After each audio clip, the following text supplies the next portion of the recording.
அடுத்த தலைமுறையா என்று சொன்னால் நாங்கள் அடுத்த தலைமுறையின் நலமான வாழ்க்கைக்கு முன்னுரிமை கொடுப்போம். சிறுபான்மை சமுதாயம் என்றால் எதுல சிறுபான்மை? எண்ணிக்கையால் சிறுபான்மையை நினைக்கிறோம். நம்மை விட 10 மடங்கு சிறுபான்மையா இருக்கக்கூடியவர்கள் நம்மை விட 100 மடங்கு அதிகார பதவியில் இருக்கிறாங்களா இல்லையா? நாம் இந்திய நாட்டில் ஏறத்தாழ 20 விழுக்காட்டை தாண்டி வசிக்கிறோம். இந்தியாவினுடைய மிகப்பெரிய சிறுபான்மை சமுதாயம்.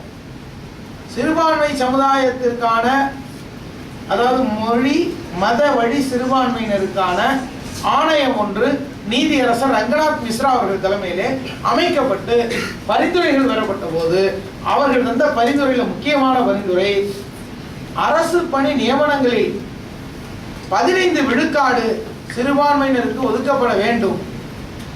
யாருக்கு? கிறிஸ்டியன், பார்சி, முஸ்லிம்ஸ் எல்லாத்தையும் உள்ளடக்கிய சிறுபான்மையினருக்கு 15 விழுக்காடு வழங்கப்பட வேண்டும்.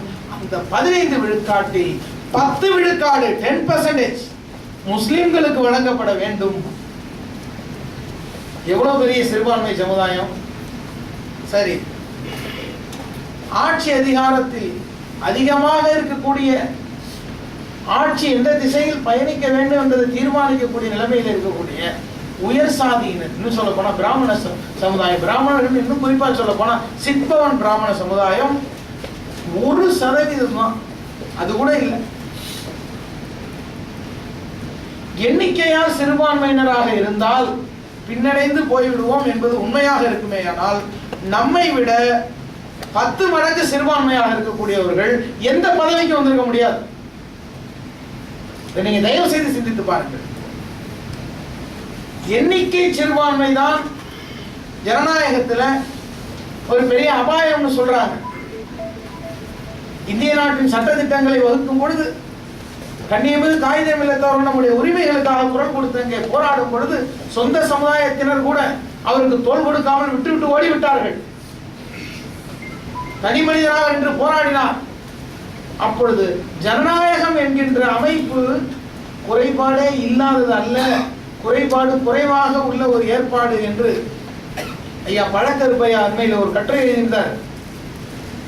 அப்பொழுது இதில் இருக்கக்கூடிய அபாயம் என்று சொன்னால், பெரும்பான்மை என்பது ஜனநாயகத்திற்கு தேவை.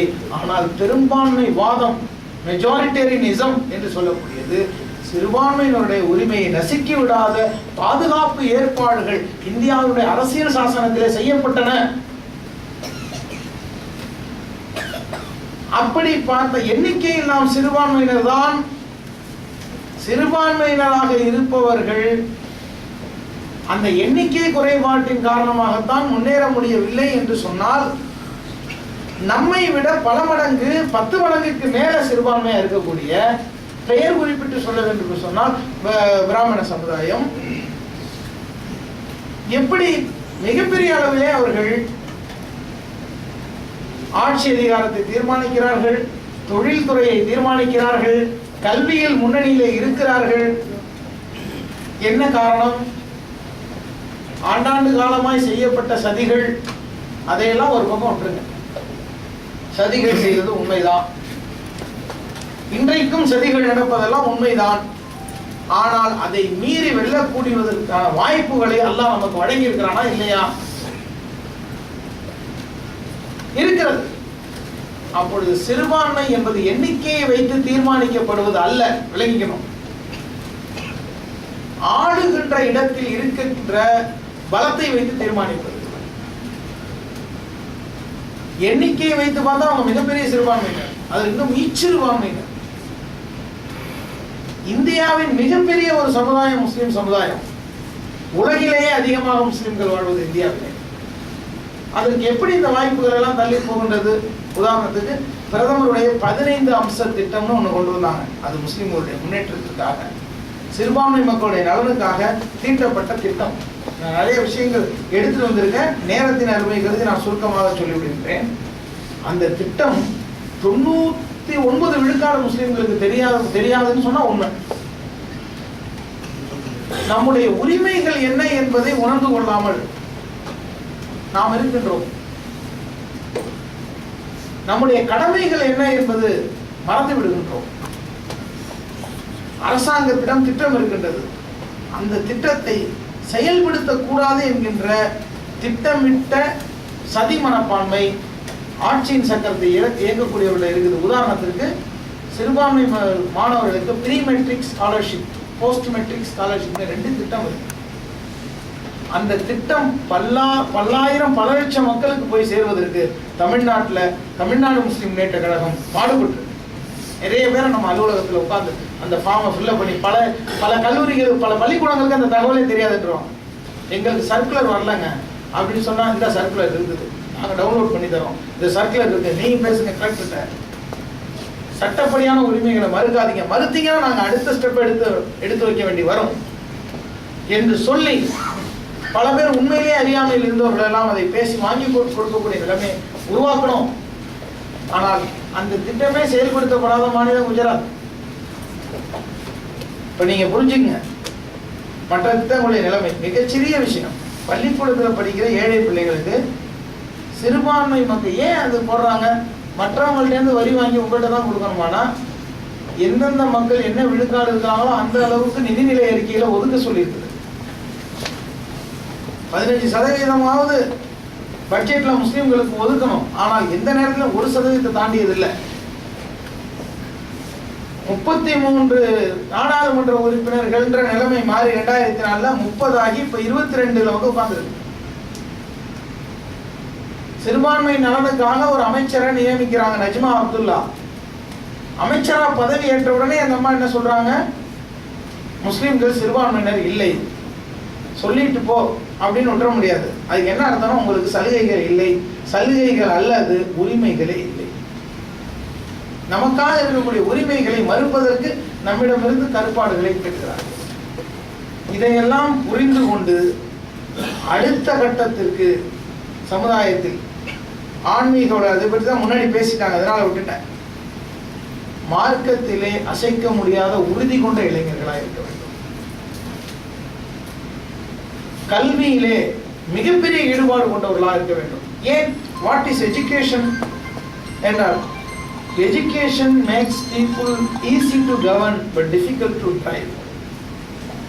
easy to govern, ஆட்சி செய்ய கற்றுத்தரும், அவர்களை விரட்டி அடிப்பது சிரமமாக்கும். அவனை விடுதலை செய்யக்கூடிய ஒரு அருமையான தத்துவம், education is the better weapon then a standing army என்று சொல்லுவாங்க. ஒரு ராணுவத்தை விட மிகப்பெரிய பலம் எதற்கு இருக்கிறது? கல்வியிலே இருக்கின்றது. நான் சொன்னல்லவா, 1% வாழக்கூடிய மக்கள் இந்தியாவுடைய அத்தனை துறைகளையும் ஆக்கிரமிக்கிறார்கள் என்று சொன்னால் ஒன்றை புரிந்து கொள்ள வேண்டும், எதிரியை அதிகமாக குறைத்து மதிப்பிடக்கூடாது. அவர்கள் இந்த கல்வியை நம்பிதான் நமக்கு வாழ்க்கை இருக்கின்றது என்று நினைக்கிறார்கள்.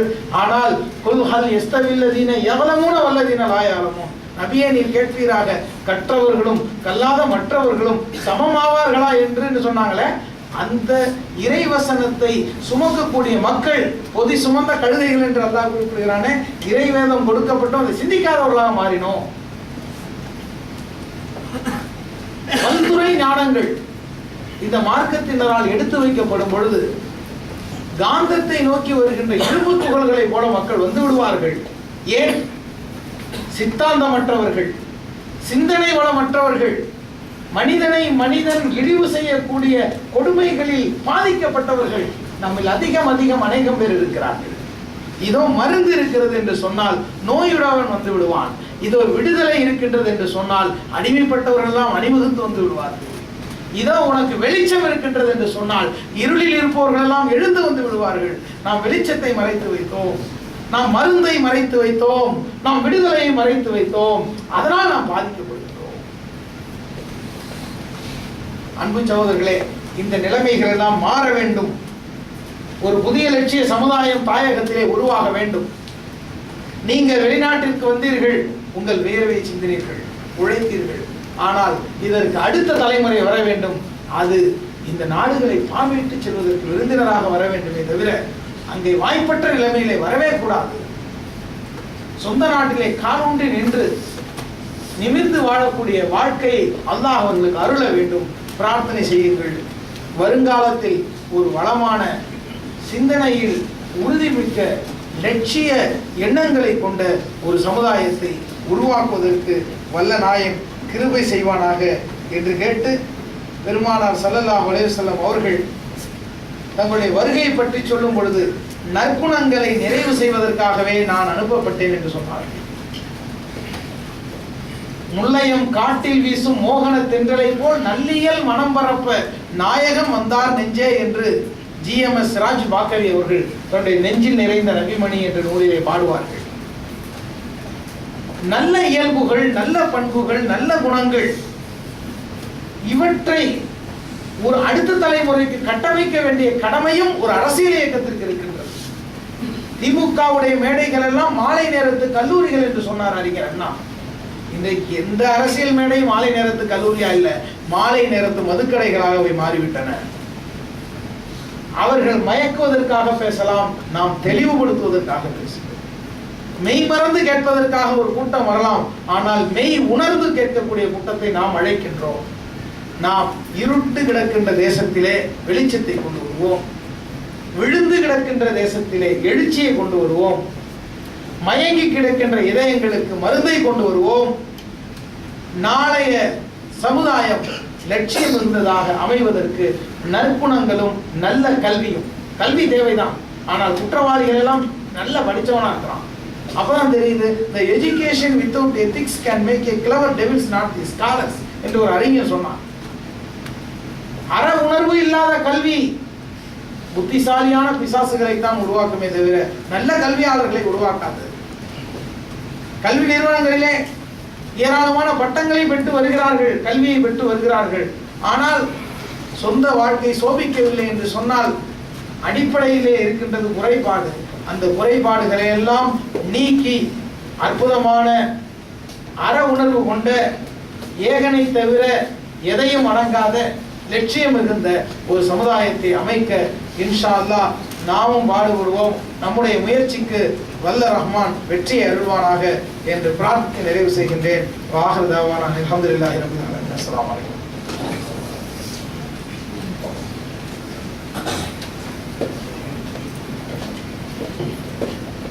நம்மளுடைய சகோதரர்களே, ஒரு சில நிமிடங்கள்ல இன்ஷா முடிச்சிருவோம். அதுக்கு முன்னாடி சகோதரர் தொழிலதிபர் சிராஜ் அவர்கள் ஹேப்பி டிராவல்ஸ் உடைய ஓனர் ஒரு 2-3 நிமிடம் இன்ஷா அல்லாஹ் மீடியா பத்தி உங்களுக்கு இன்ஷா அல்லாஹ் பேசுவோம்.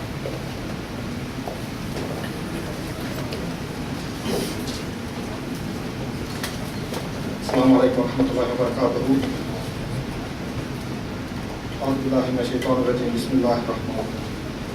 இன்று நமது தமுக பணி தொடர்ந்து 20 ஆண்டுகளை தொட்டு வெளிவிழாவை நோக்கி நம்ம பயணித்திருக்கிறோம். நமது சமூக களப்பணி விரைவாக நடப்பதற்கு மேலும் நமது இளைஞர்களாக நாம மேற்ற அளவுக்கு நமக்கு இன்ஷா அல்லாஹ் நம்ம செய்வோம். இன்று நான் சில விஷயங்களை தெளிவுபடுத்த விரும்புகிறேன். பேராசிரியர் அவர்கள் தெளிவாக நாம் என்ன நினைக்கிறோம் என்பதை தெளிவாக சொல்லிவிட்டார்கள், தெளிவாக விளக்கிவிட்டார்கள். அதில் முக்கியமான விஷயம் கல்வியை சார்ந்த ஒரு சிறு பிரிவு. அந்த கல்வியை நோக்கி நாம் பயணிக்கும் போது தமிழகத்தில் ரீசெண்டாக நான் ஆராய்வு செய்த போது அதிலே 2 விழுக்காடு அவர்கள் சொன்னார்கள். அது எப்படி நமது கவர்மெண்ட் சம்பந்தப்பட்ட எந்த விஷயங்களையும் அது சரியான முறையில் போய் சேருகிறதா அப்படி என்பது நம்ம ரீசெண்டாக நான் ஆராய்வு செய்த போது தமிழகத்திலே பல இடங்களிலே நமது சமுதாயத்தை சேர்ந்த நண்பர்கள் எதிலுமே குறிப்பாக வேலைகள் சரியான முறையில் இல்லை. அதனால் அதை நிவர்த்தி செய்ய இன்ஷா அல்லாஹ் அதுக்கு உண்டான முயற்சிகளை நமது தமுக துபாய் மண்டல சார்பாகவும் எனது நிறுவனத்தின் சார்பாகவும் பேராசிரியர் அவர்களை அதை எடுத்து வழி நடத்துவதற்கு வழி செய்வதற்கு இன்ஷா அல்லாஹ் துஆ செய்வோம். பிறகு இன்று நமது அமீரகத்தில் நாம் பார்த்து கொண்டிருக்கும் ஒரு சிறு விஷயம் என்னவென்றால், இன்று நாம் இங்கே இருக்கிறோம், ஆனால் ஒரு சில நண்பர்களே இங்கே வந்திருக்கிறார்கள். அது எவ்வளவு பெரிய விஷயம். இதே ஒரு திரைத்துறையை சார்ந்த ஒரு விஷயமாக என்றால் நமது மக்கள் 2000-3000 ஒரு ரீசெண்டாக நம்ம அபுதாபியில் ஒரு சிறு ப்ரோக்ராம் பண்ணும்போது, ஒரு திரைத்துறையை சேர்ந்த ஒரு ப்ரோக்ராம் பண்ணும்போது அந்த அரங்கம் நிரம்பி வருகிறது. இதில் சிறிய அரங்கமாக இருந்தாலும் அதை நமது முயற்சியினாலே பெரிய அரங்கமாக்கி நமது சகோதரர்கள் அதை முன்னேற்றி. இது சில பேர் நம்ம நினைக்கிறோம் என்னவென்றால் மேக்சிமம் அது நம்ம கழகத்தை சேர்ந்தவர்கள் மட்டும்தான் இதை செய்யணும். நம்ம கழகத்தில் இருக்கிற நம்ம ஒவ்வொருத்தவரும் அதை சரியான முறையில் ஒவ்வொருத்தவங்களுக்கும் அந்த ஈடுபாடு இருக்கணும் என்பதற்காகவும், அதை ஒருத்தவங்க ஒரு 10 பேருக்கு சென்றடைந்தாலும் கூட நம்ம மேக்சிமம் அதை மக்களுக்கு தெளிவுபடுத்தி விடலாம். அதனால் மேக்சிமம் நீங்கள் அதுக்கு உண்டான முயற்சிகளை செய்யும். பிறகு இன்று அமீரகத்தில் இன்னொரு சிறிய விஷயம் என்னவென்றால், நமது பணியில் இருக்கக்கூடியவர்கள், ஒரு பெரிய பணியில் இருக்கக்கூடியவர்கள் எல்லாம் வேலை செய்து கொண்டிருக்கும் போது அந்த நிறுவனத்தில் சில பணியிடங்கள் காலியாக உள்ள போது ஏனோதானம் என்று இருந்து விடுகிறோம். அதில் நீங்கள் என்னுடைய சிறிய ரிக்வஸ்ட், இன்று அமீரகத்தில் ஒரு சிறிய இணையதளத்தை நாங்கள் உருவாக்கி இருக்கிறோம். அந்த இணையதளத்தில் யாரெல்லாம் விசிட்டிங் வராங்களோ அவங்களுக்கு அவங்களுடைய சிவி அப்லோட் செய்து, அதுக்கு நான் தலைவர் அவர்களை நான் இன்னைக்கு ரிக்வஸ்ட் செய்து எடுத்து விடுவேன். அதில் அவங்க அப்லோட் செய்து விட்டு அந்தந்த பணியிடங்களில் எத்தனை நிறுவனங்களில் பல பெரிய விஷயங்களை நம்ம இருக்கிறோம், அது எல்லாத்தையுமே அவங்க கழகத்துக்கோ இல்லை எல்லா விஷயங்களுக்குமே எடுத்துரைக்க ஒரு சிறிய விண்ணப்பத்தை உங்ககிட்ட கேட்குறேன். என்னன்னா யாரோ வராங்க, விசிட்டிங்கில் வராங்க, நம்ம மக்கள், தமிழகத்தை சேர்ந்த மக்கள், என்ன ஒட்டகம் மேய்க்க போயிடறான், பாயினாலே நான் ஒட்டகம் மேய்க்க போயிடறான் அப்படிங்கிற ஒரு சிறிய காரணத்தை அதை தவிர்த்து ஒவ்வொருத்தரும் அவருடைய பணியிடங்களை காலியிடங்களை நமக்கு எடுத்துரைத்தீங்கன்னா அதை கூடிய சீக்கிரம் நம்ம ஒரு விஷயமா வைத்து நம்ம வெளியிடுவோம். அதில் நீங்கள் தயவுசெய்து யாருமே எல்லாருமே அதை சரியான முறையில் கொண்டு வருவதற்கு நீங்கள் இன்ஷா அல்லாஹ் துஆ செய்யும். இந்த அரங்கம், இந்த நம்ம சமூக கலப்பணி துபாய் மண்டல சார்பாக நமது அமீரகத்தில் இன்று வெள்ளிக்கிழமை கூட பொருட்படுத்தாமல் பல விஷயங்களை பேராசிரியர் அவர்கள் உரையிற்காக நம்ம இங்கே வந்திருக்கிறோம். இன்ஷா அல்லாஹ் இது மேலும் மேலும் வெற்றியடைய இந்த அரங்கம் மேலும் பெரிய அரங்கமாக 2000-3000 மக்கள் நம்ம தமிழகத்தில் வந்து கொண்டிருக்கிற இந்த மக்கள் இன்ஷா அல்லாஹ் பெரிய அளவில் கொண்டு சேர்வதற்கு தலைவர்களை, அதுக்கு எனது நிறுவனத்தின் சார்பாக எப்பொழுதுமே அதை நான் சரி செய்ய இன்ஷா அல்லாஹ் கடமைப்பட்டுள்ளேன். இன்ஷா அல்லாஹ். வாய்ப்புக்கு நன்றி. அஸ்ஸலாமு அலைக்கும்.